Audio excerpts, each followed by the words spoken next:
Fala galera, tudo bem com vocês? No vídeo de hoje a gente vai falar sobre um assunto super atual que é a questão das epidemias, como elas se manifestaram no mundo e tal, dentro de um contexto histórico. Para falar sobre isso eu convidei aqui hoje a professora Luciana, professora de História. Tudo bem, professora? Seja bem-vinda ao canal. Tudo bem, espero que estejam todos bem, obrigada pelo convite. Nós vamos sim hoje falar sobre epidemias, né? Um assunto importante, a gente vai tratar elas ao longo do tempo, né? E vamos descobrir que não foi só o coronavírus que assolou, que matou e dizimou centenas, milhares de pessoas pelo mundo, né? Maravilha. Depois dessa já pincelada, que não é o coronavírus o primeiro vírus a aparecer, eu quero que você preste bastante atenção. Se você gostar do vídeo, clica aqui embaixo, dá uma curtida, se inscreve no canal e compartilha com seus amigos porque é conhecimento. Presta atenção no nosso vídeo, ok? Professora, a gente está nesse momento aí de coronavírus e tal, né?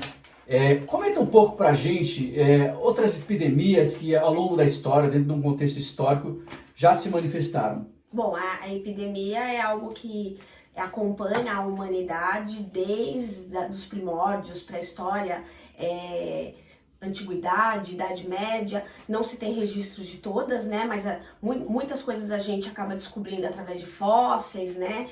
Escavações arqueológicas. E aí a gente vai rastreando, né? Fazendo essas investigações e juntando o quebra-cabeça e percebendo que em determinado local poderia ter vivido uma epidemia ou em determinado local teve uma determinada doença, né? Embora algumas civilizações não tenham deixado registros. Mas a gente teve sim, ao longo da história, uma infinidade de ataques epidemiológicos, de doenças infectocontagiosas e que isso ainda aumenta quando os continentes começam a se comunicar através do comércio, né? O comércio vai aumentando conforme as civilizações vão se formando e esse aumento do comércio, através principalmente dos mares, vai fazer com que os portos se tornem, né, o alvo da transmissão das doenças, né, infectocontagiosas. Então a gente vai ter muitas epidemias que vão ser registradas, retratadas na Antiguidade, na Idade Média principalmente, né, também por conta da falta de higiene, saneamento básico e coisa e tal.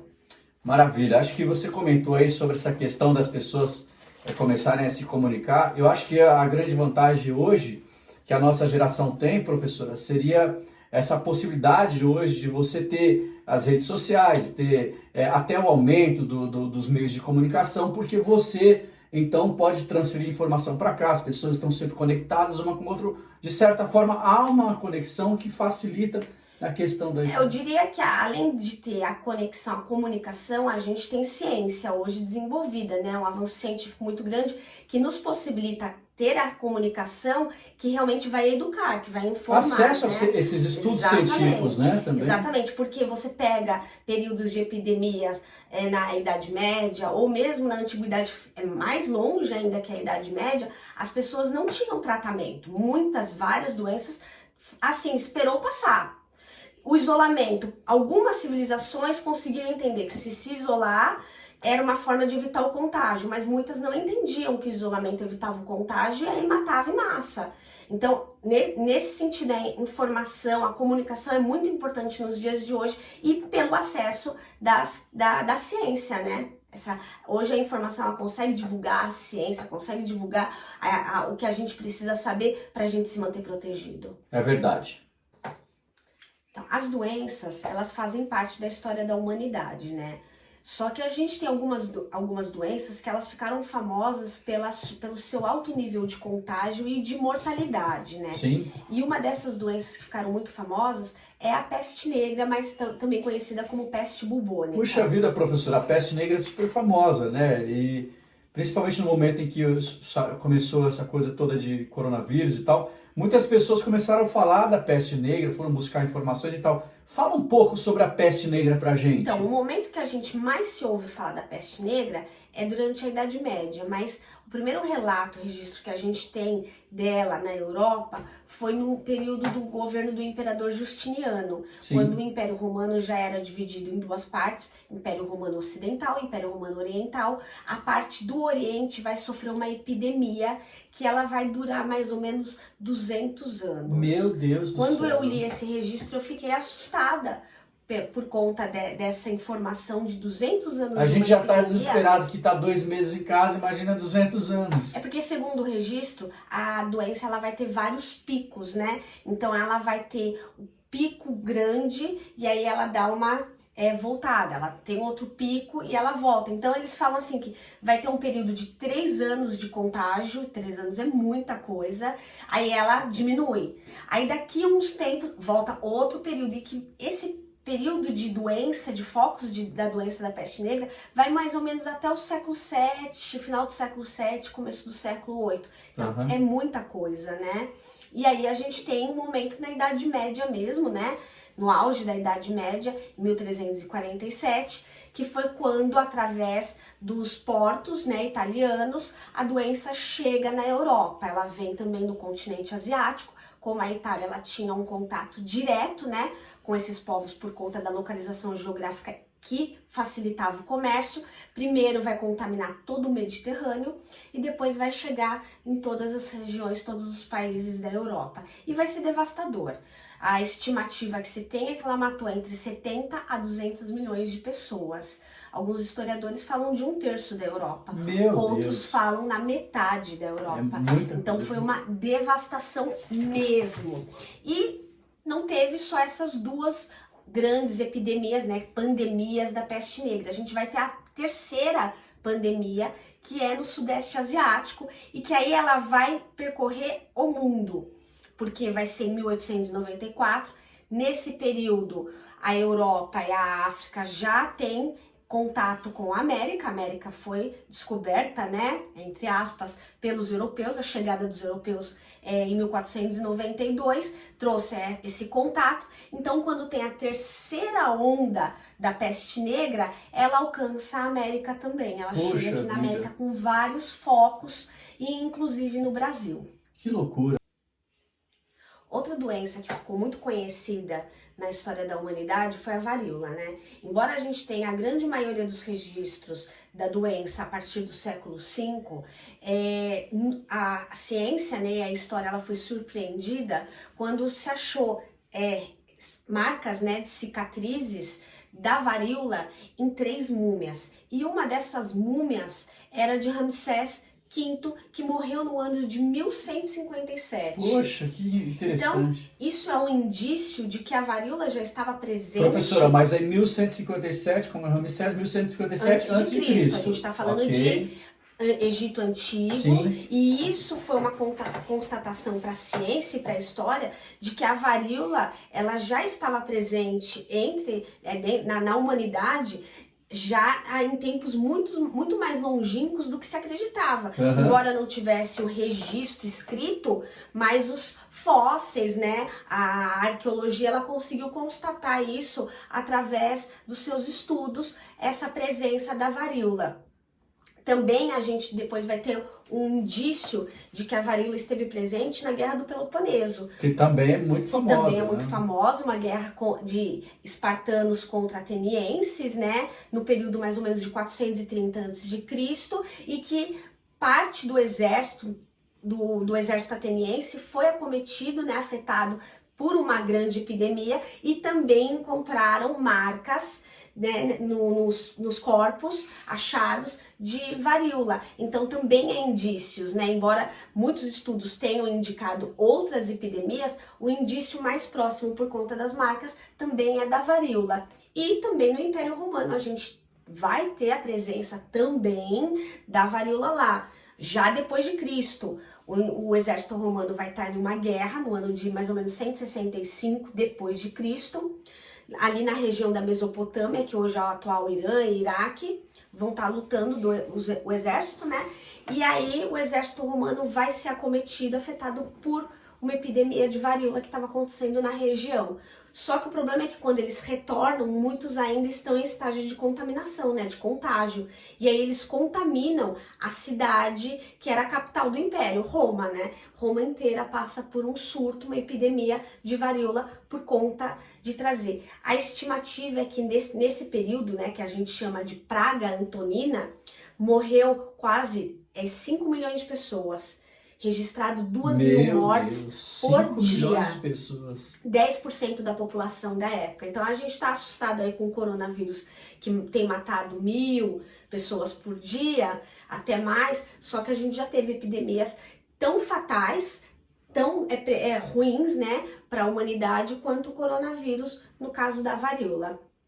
Professora, você falou dessa manifestação pesada, né, do avanço, pá. Como se deu essa questão toda aqui nas Américas? Então, a gente não tem muitos registros sobre essas doenças que existiam na Europa, África e Ásia, aqui entre os nativos, os indígenas que moravam na América, né? O que a gente pode dizer é que essas doenças, elas foram trazidas, importadas pelo colonizador, no período Sim. que eles vieram invadir a América, né? Então, a gente tem, por exemplo, o primeiro relato de varíola na República Dominicana e no Tahiti. A gente também tem as civilizações astecas que foram dizimadas por epidemias, principalmente de varíola. Os astecas, eles viviam na região do México.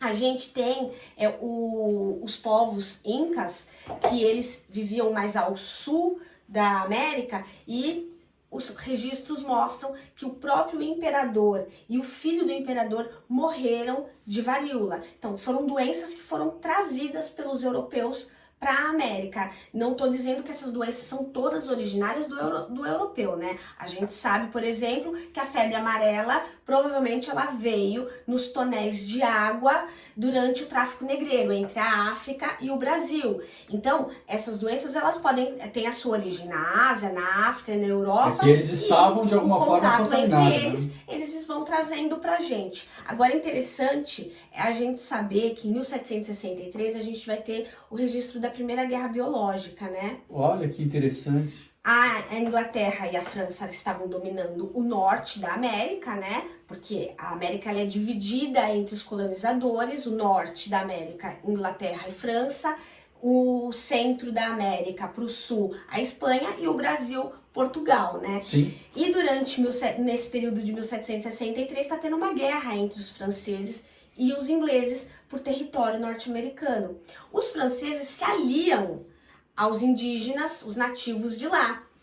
E aí o general inglês, para obter vantagem, ele contamina cobertores com o vírus da varíola e distribui entre o exército e os indígenas. Né? Então ele dizima parte do exército e dos indígenas para obter lucro e conseguir conquistar o território e não deixar os franceses conquistarem, né? Então aí você tem o primeiro relato da guerra biológica, que é bem complicado. Aqui no Brasil a doença vai chegar na mesma época. O primeiro relato de varíola é no Maranhão, em 1555, mas junto com a varíola e com a peste negra, que está vivendo o terceiro estágio da doença, né, que começou lá no Sudeste Asiático, vai vir a varicela, a gripe, a pneumonia, que eram doenças que tinha conhecimento delas na Europa. Eles vão trazer e vai dizimar parte, ou podemos dizer assim, metade dos indígenas que moravam na América inteira. Eles não tinham imunidade, né, anticorpos para resistir a essas doenças trazidas. Então, quando elas chegaram, elas foram exatamente usadas, pode-se dizer, elas foram armas que facilitaram o domínio dos colonizadores aqui na América. E outra coisa bem interessante que a gente também pode falar em relação às epidemias era o olhar com que todas as pessoas dessas épocas, né, Antiguidade, Idade Média, elas olhavam para essas doenças. Como eu falei no começo do vídeo, não existiam tratamentos, né, não tem um desenvolvimento científico como se tem hoje. Então, muitas pessoas enxergavam essas doenças como resposta a respostas divinas, né? Respostas uma resposta de Deus, religiosa, né? Como se fosse um castigo de Deus pelos pecados, pelos erros da humanidade, que Deus estava jogando aquela praga, aquela peste, aquela epidemia como uma forma de alertar e fazer as pessoas se redimirem dos seus pecados. Quando os pecados fossem limpos, a epidemia ia embora. Se ela voltasse, é porque o pecado voltou. Então isso era um olhar que era muito frequente nas pessoas que viviam nesse período, até por falta de ciência, de conhecimento, né? Acho que é o discurso mais fácil, né, professora? Para você, hoje a gente está nesse momento de coronavírus e tal, tantas pessoas têm questionamentos, algumas acreditam, outras não, nesse período que você estava falando, que você estava comentando aí agora, acho que o discurso religioso, você falar que é castigo de Deus e tal, é a resposta, mais rápida, né? né? A justificativa mais fácil para entender tantas mortes ao mesmo tempo. Porque nenhuma dessas epidemias foram fáceis. Talvez elas tenham sido tão mortais ou até mais do que o coronavírus tem se mostrado pra gente nos dias de hoje. Mas o que a gente tem que ter fé e acreditar é que ela vai passar. Que vai passar assim como todas as outras passaram. Infelizmente, com um vestígio de morte, mas que vai passar. Professora, eu quero muito te agradecer pela sua participação aqui no canal, né? Acho que foi enriquecedor. Você falou aí sobre a questão biológica, uma coisa que eu particularmente eu não sabia, mas bastante interessante e enriquecedor para a gente estar aumentando o conhecimento aí. Muito obrigado pela sua participação. Quem sabe a gente não se encoraja e faz um outro vídeo falando mais especificamente de questões aqui no Brasil, né? Tem muito assunto. Tem muito assunto e aí a gente pode dividir aí o seu olhar histórico, meu sociológico e tal, e a gente faz um vídeo depois sobre essas questões. Muito obrigado pela sua participação. Eu que agradeço o convite, espero que tenha contribuído de alguma forma, até pra gente tirar essa imagem que só o coronavírus é a única epidemia que aconteceu. Não, ela é uma das muitas que aconteceram. Eu não sou especialista em doenças infecto-contagiosas, mas eu sou apaixonada por história e todas as epidemias fazem parte da história, por isso eu vim aqui para falar um pouquinho para vocês. Em algum momento, né, professora, a história vai contar sobre o coronavírus, Com né? certeza. Então, fica aqui esse momento para a gente já ir pensando também sobre isso. Bom, eu quero fazer aqui um agradecimento especial à agência Petra, que sempre dá orientações para a gente aqui em relação aos vídeos e tal, especialmente ao Alexandre Zitos. Então, um grande abraço para você, meu irmão. Eu queria pedir para você, se você gostou desse vídeo, clica aqui embaixo, vai lá, curte o nosso vídeo, se inscreve no canal, compartilha conhecimento com seus amigos, divulga a gente, ok? Um abraço, até a próxima.